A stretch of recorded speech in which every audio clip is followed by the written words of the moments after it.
Lorsque nous sommes sauvés, il faut savoir que nous recevons la vie éternelle, que nous devenons un enfant de Dieu, et que Dieu nous connaît. C'est ce que dit la Bible en Jean chapitre 10, on va lire les versets 27 à 29. Donc la Bible nous dit, Jean chapitre 10, versets 27 à 29, « Mes brebis entendent ma voix, et je les connais, et elles me suivent. Je leur donne la vie éternelle, elles ne périront jamais, et nul ne les ravira de ma main. Mon Père qui me les a donnés est plus grand que tous, et personne ne peut les ravir de la main de mon Père. » Ces versets sont des versets clés sur le salut. Et qu'est-ce que dit Dieu? Il dit « Mes brebis entendent ma voix, et je les connais. » Ça veut dire quoi? Ça veut dire que lorsque vous croyez en Jésus-Christ, lorsque vous mettez votre confiance en Jésus-Christ, parce que la Bible dit afin que quiconque croit en lui ne périsse pas, mais ait la vie éternelle. Donc quand vous avez mis votre confiance en lui, Jésus vous connaît, Dieu vous connaît, c'est ce que dit ces versets. Et il est même dit donc au verset 28, « Je leur donne la vie éternelle, elles ne périront jamais, et nul ne les ravira de ma main. » Ce verset est vraiment important, ce verset 28, parce qu'il dit de trois manières différentes que votre salut est pour toujours. Parce qu'il dit, je leur donne la vie éternelle, donc c'est une vie éternelle qui vous donne pas une vie temporaire, ça veut dire que vous êtes sauvés pour toujours. Elles ne périront jamais, ça veut dire que vous ne pouvez plus jamais aller en enfer, et jamais ça veut dire jamais, vous ne pouvez plus périr, et nul ne les ravira de ma main. Donc vous êtes dans la main de Jésus-Christ, et bien sûr, qui est plus fort que vous? Qui est plus fort, Jésus-Christ ou vous? Bien sûr, c'est Jésus-Christ qui est plus fort que vous. Voilà ce que je voulais dire, c'est Jésus-Christ qui est plus fort que vous. Donc si Jésus-Christ vous dit que nul ne les ravira de sa main, et en plus après il dit « Mon Père qui me les a donnés est plus grand que tous, et personne ne peut les ravir de la main de mon Père. » Donc vous êtes dans la main de Jésus, vous êtes dans la main du Père, personne ne peut vous ravir de cette main, ça veut dire que vous ne pouvez pas lâcher cette main, parce que Dieu est plus fort que vous, et personne ne peut vous enlever de cette main, et Dieu vous garde dans sa main. Donc ça veut dire quoi? Ça veut dire que vous êtes sauvés pour toujours, et que Dieu vous garde, il est fidèle. Et donc de trois manières différentes, ce verset 28 nous dit que le salut est pour toujours. La vie éternelle, ne périront jamais, nul ne les ravira de ma main. Donc voilà, vraiment ces versets sont très importants sur le fait que une fois que vous êtes sauvés pour toujours. Et donc là où je veux me focaliser, c'est qu'il est dit « et je les connais ». Donc Jésus vous connaît. Donc c'est important de noter ici le fait que Jésus vous connaît. Et au verset 14, donc toujours en Jean chapitre 10, la Bible nous dit « Je suis le bon berger, et je connais mes brebis, et je suis connu d'elles. » Donc Jésus dit encore une fois « Je connais mes brebis ».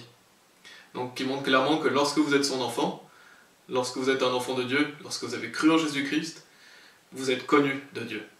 Et 2 Timothée chapitre 2, au verset 19, nous dit aussi « Néanmoins le fondement de Dieu se maintient avec assurance, ayant ce sceau, le Seigneur connaît ceux qui sont les siens, et quiconque mentionne le nom de Christ, qu'il se détourne de l'iniquité. » Donc ce verset nous dit encore une fois, le Seigneur connaît ceux qui sont les siens. Donc lorsque vous avez cru en Jésus-Christ, vous êtes connus de Dieu. Et ça, c'est ça la bonne nouvelle de l'Évangile, c'est que lorsque nous sommes sauvés, Dieu nous connaît. Quelle bonne nouvelle! Parce que si vous êtes connus de Dieu, il ne pourra pas dire qu'il ne vous connaît pas. Et lorsque vous êtes connus de Dieu, c'est pour toujours, parce que vous êtes son enfant, vous êtes un héritier, et c'est comme si vous étiez déjà dans les lieux célestes en Christ Jésus, parce que vous avez votre place déjà réservée dans le ciel. Donc voilà ce que dit la Bible sur le fait d'être connu de Dieu. Et on va lire Matthieu chapitre 7, parce qu'il y a des écritures qui sont souvent tordues par les faux prophètes, ou par des faux chrétiens qui vont en Matthieu chapitre 7, et qui utilisent les versets 21, 22, 23, pour enseigner leur salut par les œuvres. Donc on va lire ces versets de Matthieu chapitre 7, et on va montrer vraiment qu'est-ce que cela signifie. Donc au verset 21, la Bible nous dit « Ce n'est pas quiconque me dit « Seigneur, Seigneur » qui entrera dans le royaume du ciel, mais celui qui fait la volonté de mon Père qui est au ciel. Beaucoup me diront en ce jour-là « Seigneur, Seigneur, n'avons-nous pas prophétisé en ton nom, et chassé les diables en ton nom, et fait beaucoup d'œuvres merveilleuses en ton nom? Et alors je leur déclarerai « Je ne vous ai jamais connu, retirez-vous de moi, vous qui pratiquez l'iniquité. » Donc là, souvent les faux chrétiens, les faux prophètes utilisent ces versets pour vous dire « Ah, regardez, il faut faire des œuvres pour aller au paradis. » C'est pas quiconque, par exemple, il y a des gens qui vont dire « Ah, ça suffit pas de croire, il faut aussi faire les œuvres. Ah, vous pouvez perdre votre salut. » Et souvent, ils utilisent ces versets-là. Pourtant, la Bible dit justement l'inverse. Déjà, au verset 21, il est dit « Ce n'est pas quiconque me dit « Seigneur, Seigneur » qui entrera dans le royaume du ciel, mais celui qui fait la volonté de mon Père qui est au ciel. » Et il suffit d'aller en Jean chapitre 6, oui, pour voir quelle est la volonté du Père. Au verset 40, la Bible nous dit « Et cela est la volonté de celui qui m'a envoyé, que quiconque voit le Fils et croit en lui ait la vie sempiternelle, et je le ressusciterai au dernier jour. » Donc la vie sempiternelle, c'est la vie éternelle. Donc la Bible nous dit ici, quiconque voit le Fils, bien sûr nous le voyons par la foi, et croit en lui, donc si vous croyez en Jésus-Christ, vous avez la vie éternelle, et vous serez ressuscité au dernier jour. Donc voilà quelle est la volonté du Père. La volonté du Père, c'est vous croyez au Fils pour recevoir la vie éternelle. Donc le verset 21 est facile à expliquer et facile à comprendre. La volonté de Dieu pour vous, c'est que vous croyez en Jésus-Christ et que vous receviez la vie éternelle. Et au verset 22, il est dit, beaucoup me diront ce jour-là, Seigneur, Seigneur, n'avons-nous pas prophétisé en ton nom et chassé les diables en ton nom et fait beaucoup d'œuvres merveilleuses en ton nom? Donc dans ce verset, qu'est-ce qu'on voit? Des personnes qui sont devant Dieu et qui mettent en avant leurs œuvres. Ils disent, prophétisez en ton nom, chassez les diables en ton nom, fais beaucoup d'œuvres merveilleuses en ton nom. Donc c'est des personnes qui croient être sauvées par leurs œuvres. Et bien sûr, on ne peut pas être sauvé par ses œuvres. C'est ce qu'on va voir au verset suivant, il dit « Je ne vous ai jamais connu. Retirez-vous de moi, vous qui pratiquez l'iniquité. » Donc si vous êtes une personne, comme il est mentionné dans le verset 22, Dieu va dire qu'il ne vous connaît pas, et vous allez aller en enfer. Pourquoi? Parce que vous croyez dans vos propres œuvres, dans votre bonté, dans votre manière de vous comporter, d'aller à l'église, de prophétiser dans le nom de Jésus-Christ. Mais tout ça, ces œuvres, vous les faites pour aller au paradis, ou pour garder votre salut.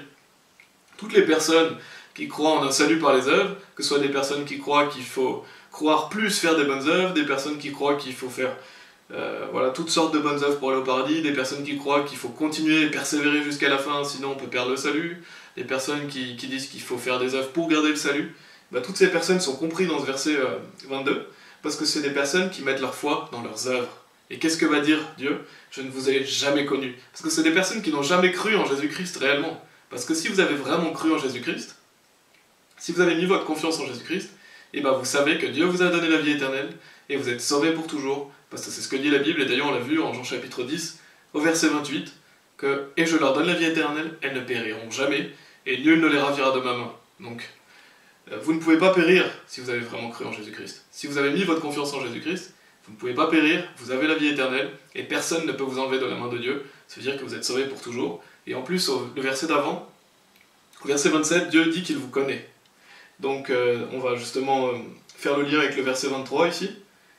Donc on va faire le lien entre Jean 10, 27 et Matthieu 7, 23. Parce que Matthieu 7, 23 nous dit « Et alors je leur déclarerai, je ne vous ai jamais connu, retirez-vous de moi, vous qui pratiquez l'iniquité. » Donc si Dieu vous dit dans Jean chapitre 10, au verset 27, et même au verset 14, on l'a vu, qu'il vous connaît, est-ce qu'il pourra dire « je ne vous ai jamais connu » ?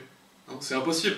Parce que moi, par exemple, si je dis à telle personne « je vous connais », donc, admettons que je croise un ami dans la rue, je lui dis « Ah, je te connais », d'accord? Et que 3 semaines plus tard, je le croise et je lui dis « Je ne t'ai jamais connu ».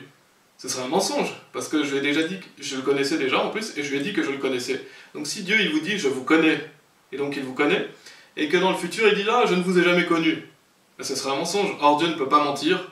D'ailleurs la Bible nous dit dans l'espérance de la vie éternelle, laquelle Dieu, qui ne peut mentir, a promis avant le commencement du monde. Donc Dieu ne peut pas mentir. S'il vous connaît, il vous connaît pour toujours. Il ne pourra pas dire qu'il vous a jamais connu. Donc ces personnes qu'il n'a jamais connues, c'est parce qu'il ne les a jamais connues avant. C'est parce que c'est des personnes qui n'ont jamais vraiment cru en lui. C'est des personnes qui croient dans leurs œuvres. Donc ce passage de Matthieu chapitre 7, que souvent les faux prophètes et les faux chrétiens tordent et essayent de vous enseigner un faux salut, et ben qu'est-ce que ça veut dire réellement? Ça veut dire que justement, ils vont être damnés parce qu'ils croient en leurs œuvres. Donc en fait, ce passage parle de ces personnes-là. Alors que si vous êtes connu de Jésus-Christ, et ben vous êtes sûr d'aller au paradis, c'est ce que dit la Bible. Donc en conclusion, lorsque vous croyez en Jésus-Christ, vous êtes connu de Dieu. Jean chapitre 10, verset 27 le dit, et ça c'est pour toujours. Et Matthieu chapitre 7, donc les personnes qui donnent leurs œuvres, ce sont des personnes non sauvées. Dans Matthieu chapitre 7, les personnes sauvées sont celles qui ont fait la volonté du Père, c'est-à-dire qui ont cru en Jésus-Christ. Voilà, j'espère que cela vous aidera, j'espère que j'ai été clair, et voilà, je veux que vous reteniez le fait que lorsque vous avez cru en Jésus-Christ, vous êtes connu de Dieu, vous lui appartenez, et ça c'est pour l'éternité. Amen.